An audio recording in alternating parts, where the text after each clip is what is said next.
What's up? What's up? So let's just jump into some questions. All right. Can you just give a little bit of background information about yourself and like just an overview so people know who you are? Okay. My name is Vincent, Vincent McMurtery. I graduated from the University of Southern Mississippi with a degree in entertainment industries, recording industry production. Long fancy name for studio and audio recording, anything to do with audio. I'm currently about 4 months into a production internship here in Hattiesburg, Mississippi at Venture Church. And I also still do all my freelance on the side. So studio production, you can see some gear in the background. I think that pretty much covers all the bases. Can you just clarify for those who don't know why your hair is so long and how your health kind of affected that? So in 2012, like when we first went to college, I was diagnosed with non-Hodgkin's lymphoma, which is a form of cancer, lymph node-based lymphatic system. Did the whole chemo radiation treatment thing for I think like 8 months. So I missed a year of school, came back. They knew me back when I had the waves. Now I got the curls, so that's why. All right, next question. We've been playing together since youth, not only just as twin brothers, but can you talk about our chemistry and how that benefits us in the musical setting, you think? I mean, we've been playing together for over 10 years, and I guess we have a lot of history. Together in that. It's not really hard at all to be on the same page. You know, not only when you just play with somebody for so long you form a chemistry, but we kind of have an inherent chemistry, you know, being that we're twins. So it's cool to see it translate, being in a situation where we finish each other's sentences to doing the same thing in a musical setting, you know, to where like I can look at you and you know to hit like this feel, or you know that I'm gonna do a break here, you know, or something like that. So I think it's really cool, you know, to see that twin instinct, if you will, like go from just a social to like a musical setting effortlessly. You know, it's there. Yeah, you play keys and bass, double board specifically, in our band The Cut. What is it like to hold down two musical roles or two instrumental roles at the same time? What are the pros and cons of that, like in a live situation? That's a good question, because I feel like that is really hard sometimes. When we write music, either Ben's bringing something to the table, or we're all bringing these different, you know, ideas to the table, and then we all kind of put it together, and like, all right, everybody hold down their parts. You know, you sprinkle a little bit of you on here, you sprinkle a little bit of you on here, and then we got a song. It's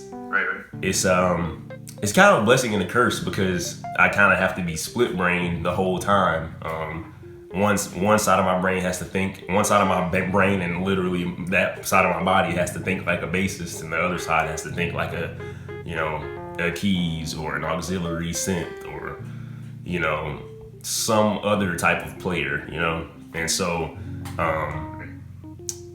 from the creative process all the way to live shows, I kind of have to be two people at the same time. And I mean, I love it. I love the challenge. And like I said, you know, so, and that's the blessing part of it, you know, being able to do two things at one time and being able to, you know, kind of split yourself down the middle and, you know, really like, you know, kick out those parts, and that's really fun to do. Exactly. But the part that's kind of a curse about it is that I never really like dive into one of them, you know. I mean, you know, there are some songs when I'm just playing synth bass on, or there are some songs when I'm just gonna be playing keys on and just holding down a lower register in the left hand just to give it some oomph from underneath the song. Yeah, but like I never really dive deeply, like I'm just gonna go all in on just one of those, you know. And so I think the challenge musically is continuing to push myself to be better on both of those ends. Because outside of the cut, when I'm in a musician setting, I am just playing keys, you know, and training myself to get out of the cut frame of mind, and playing as a keys player gets hard because I don't do things like, comping chords in my left hand while I'm doing, improvisation and stuff in my right hand, because with the cut, I'm always, running on these bass lines in the left hand, or, root, fifth root, or something like that, and doing these cool licks every once in a while on my left hand while I'm doing the rest, and kind of doing the same thing in my right hand, kind of switching back and forth. And so, just there's a fun side of it, which I get out of the cut and getting to do that, and getting to have fun and split the brain and just let my hands do what they want to do. And there's also like, okay, how do I split and get out of that frame of mind and be one instrument, so. Yeah, that's interesting to think about. In a sense, as a drummer, I do that, the whole split thing, just limb-wise, but I'm only always thinking about one instrument. So having to do that for two different instruments and having two different roles it's crazy. I didn't really think about it that way. So that's interesting. Speak about your journey from musician to engineer, producer, or what have you, and how does being a musician benefit you on the opposite side of the glass in the studio? I think it definitely benefits me, because when I am in the studio with people, or I am in a recording setting, or I'm in a live situation, I can kind of relate and empathize with some of the things that those musicians go through and some of the things that they're thinking, because I do that. I also do that, and I think that's cool, because it kind of gives me an upper hand. Going the other way around, being an engineer or a recording producer and then flipping the tables and going to the other side, I feel like it will be a little harder to see, just to have a better grip on the situation. But since I started out playing, and I've always played, and now I've kind of over the last 3-4 years made a transition into mostly just doing the recording side of things. It's really easy. Things like communication, that's probably the top one. Being able to communicate with musicians and get across what I'm trying to get across. Whether it's, hey, I think we need to use this tone, this sounds better, this works better with the song, or hey, we need to try and do X, Y, Z, or ABC, or 1, 2, 3 with this, because it would work better in this setting, simply because I've been on the other side of that glass before. In regards to the transition, when we started inVINCEable, that was kind of the beginning of it all. I was able to kind of do my own thing and sit down and put my own thing together, and then I guess that's when the interest grew, and like, okay, how do I get this from just playing this over and over on the keyboard every time I want to hear it, to actually putting it into something that can be played back. And so that's when I kind of got into GarageBand, and then that moved on to Logic and learning different things and learning about gear and buying different gear and learning how things work. And that's where the interest sparked. And then when I went back to school in the fall of 2013, that's when I decided to pursue a career, full-fledged, doing that ever since. And don't get me wrong, I love to play. I still love doing that, and I think I always will. I'm no expert or anything, but since I'm in a position where I've learned how to make that concept of a masterpiece something tangible, that's just, there's a high in doing that for me. Cool. I've recently started reading this book called Zen and the Art of Producing by Mixerman, and I'm reading the chapter right now where he actually talks about the different kinds of producers, and the musician producer was one of them. And so I thought about you really heavy when you talked about that, so that was really cool. Who was your biggest influence as a musician and also as a producer? Yeah, I think Frank Ocean is a really good musician. I think he's good.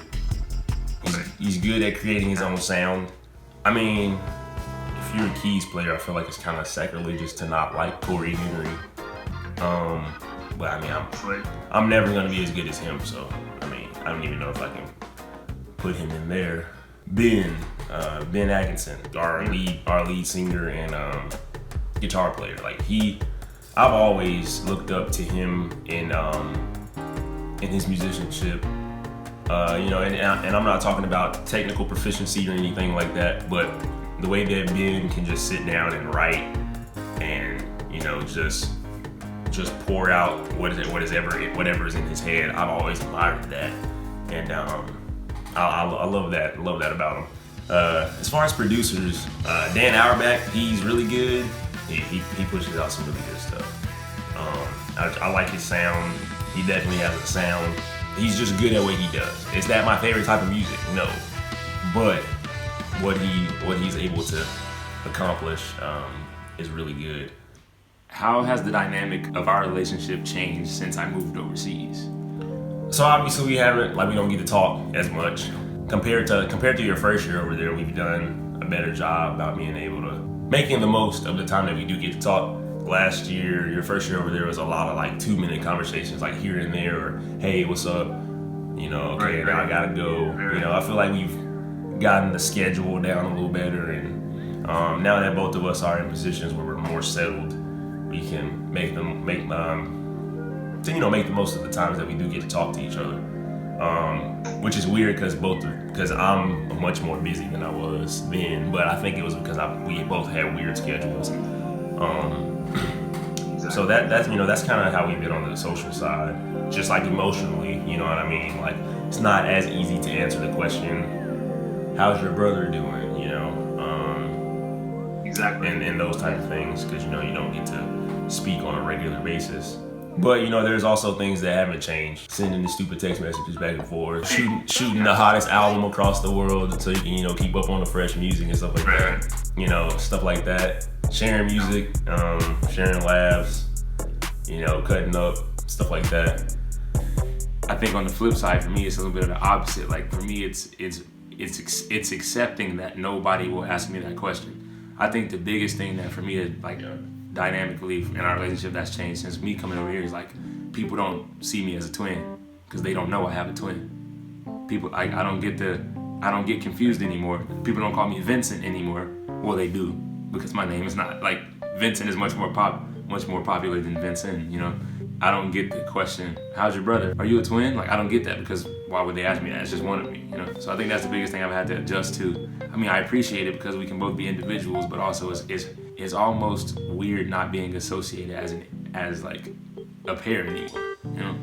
So for all people watching out there, long distance relationships don't just exist via boyfriend and girlfriend. Like it's family related as well. Right. When are you coming to visit? Like John Leon said, bro, wait till I get my money right. You feel me?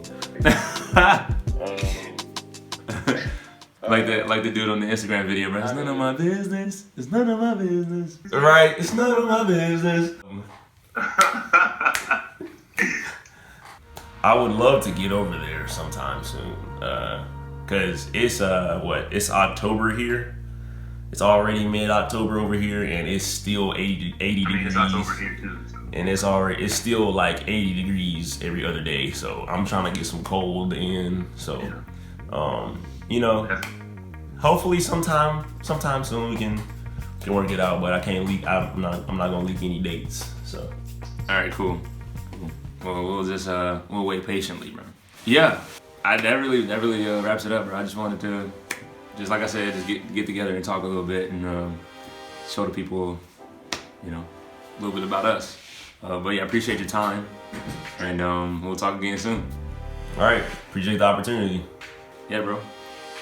Peace. Peace.